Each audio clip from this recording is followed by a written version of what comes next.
ത്രിയേക ദൈവത്തിന് മഹത്വമുണ്ടായിരിക്കട്ടെ. ഇന്നത്തെ വായന ഭാഗം യെഹെസ്കേൽ പ്രവചനം 37 മുതൽ 39 വരെയുള്ള അധ്യായങ്ങളാകുന്നു.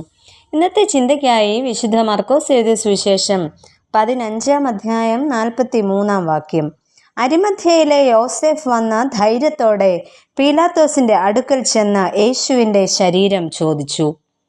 ശമൂവേൽ പ്രവാചകന്റെ ജന്മനാടായ രാമാഥയീമിന്റെ ഗ്രീക്ക് പേരായിരുന്നു അരിമഥ്യ. എഫ്രയീം മലനാട്ടിലെ രാമാഥയീമാണ് അരിമഥ്യ എന്ന് ചില വേദപുസ്തക പണ്ഡിതന്മാരും അഭിപ്രായപ്പെടുന്നു. ലുദ്ദയ്ക്ക് 15 കിലോമീറ്റർ വടക്കു കിഴക്കായിരുന്നു അരിമഥ്യ എന്ന സ്ഥലം. ഇവിടെ അരിമഥ്യയിലെ യോസെഫിന്റെ പേരിൽ പ്രതിഷ്ഠിച്ച ഒരു ദേവാലയം ഉണ്ടായിരുന്നതായി പുരാവസ്തു ഗവേഷണത്തിൽ നിന്നും തെളിഞ്ഞിട്ടുണ്ട്. അരിമഥ്യക്കാരനായ ഈ യോസെഫാണ് കർത്താവിന്റെ തിരുശരീരം സ്വന്തം കല്ലറയിൽ അടക്കം ചെയ്യുന്നത്. യോസെഫ് സന്നദ്രീം സംഘ അംഗവും യേശു കർത്താവിന്റെ ഒരു ശിഷ്യനും ആയിരുന്നു. ഈ യോസെഫിന്റെ ചില പ്രത്യേകതകൾ ഇന്ന് നമുക്ക് ചിന്തിക്കാമെന്ന് ആഗ്രഹിക്കുന്നത്. ഒന്നാമതായിട്ട് തൻ്റെ സാധ്യതകളെല്ലാം ഉപയോഗിക്കുന്ന യോസെഫ്. ഇദ്ദേഹം ധനവാനും സന്നദ്രീം സംഘ അംഗവുമായിരുന്നു എന്ന് തിരുവചനത്തിൽ നിന്ന് വായിക്കുന്നു.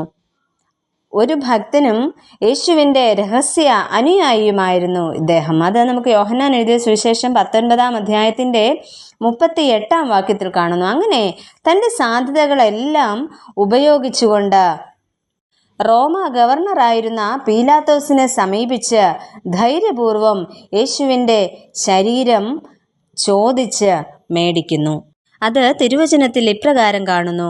അരിമഥ്യ എന്നൊരു യഹൂദ്യ പട്ടണക്കാരനായി നല്ലവനും നീതിമാനും ദൈവരാജ്യത്തെ കാത്തിരുന്നവനുമായ യോസെഫ് എന്നൊരു മന്ത്രി. അവൻ അവരുടെ ആലോചനയ്ക്കും പ്രവൃത്തിക്കും അനുകൂലമല്ലായിരുന്നു. പീലാത്തോസിന്റെ അടുക്കൽ ചെന്ന് യേശുവിൻ്റെ ശരീരം ചോദിച്ചു. അത്തരത്തിൽ യേശു കർത്താവിൻ്റെ ശരീരം വിട്ടുകിട്ടുന്നതിന് വേണ്ടിയിട്ട് തൻ്റെ സാധ്യതകളെല്ലാം, അതായത് തന്നെക്കൊണ്ട് കഴിയാവുന്നിടത്തോളം കാര്യങ്ങൾ ചെയ്യുന്ന ഒരു യോസെഫിനെയാണ് നമുക്കിവിടെ കാണുവാനായിട്ട് സാധിക്കുന്നത്. രണ്ടാമതായിട്ട് തനിക്കുള്ളതെല്ലാം സമർപ്പിക്കുന്നു. ആദ്യം നമുക്ക് കാണുവാനായിട്ട് സാധിക്കുന്നത് അദ്ദേഹം തന്നെ ദൈവകരങ്ങളിലേക്ക് സമർപ്പിച്ചിരുന്ന ഒരു വ്യക്തിയായിരുന്നു എന്നാണ്. അതുപോലെ തനിക്കുള്ളതെല്ലാം ദൈവത്തിന് സമർപ്പിക്കുവാനായിട്ടുള്ള ഒരു മനസ്സും യോസെഫിന് ഉണ്ടായിരുന്നു. അതിനാൽ തന്നെ അദ്ദേഹം തനിക്കായി സൂക്ഷിച്ചിരുന്ന അഥവാ പണിതിരുന്ന പുതിയ കല്ലറ യേശു കർത്താവിന് വേണ്ടി വിട്ടു നൽകുകയാണ് ഇവിടെ ചെയ്യുന്നത്. മാത്രമല്ല, വിശുദ്ധ യോഹന്നാൻ എഴുതിയ സുവിശേഷം 19-ാം അധ്യായത്തിൻ്റെ 40-ഉം 41-ഉം വാക്യങ്ങളിൽ നമുക്ക് ഇപ്രകാരം കാണുവാനായിട്ട് സാധിക്കുന്നു. അവർ യേശുവിൻ്റെ ശരീരമെടുത്ത് യഹൂദന്മാർ ശവമടക്കുന്ന മര്യാദ പ്രകാരം അതിനെ സുഗന്ധവർഗത്തോടുകൂടെ ശീല പൊതിഞ്ഞു കെട്ടി. അവനെ ക്രൂശിച്ച സ്ഥലത്തു തന്നെ ഒരു തോട്ടവും ആ തോട്ടത്തിൽ മുമ്പേ ആരെയും വെച്ചിട്ടില്ലാത്ത പുതിയൊരു കല്ലറയും ഉണ്ടായിരുന്നു. ആ കല്ലറയിൽ യേശു കർത്താവിനെ അടക്കം ചെയ്യുകയാണ് ചെയ്യുന്നത്.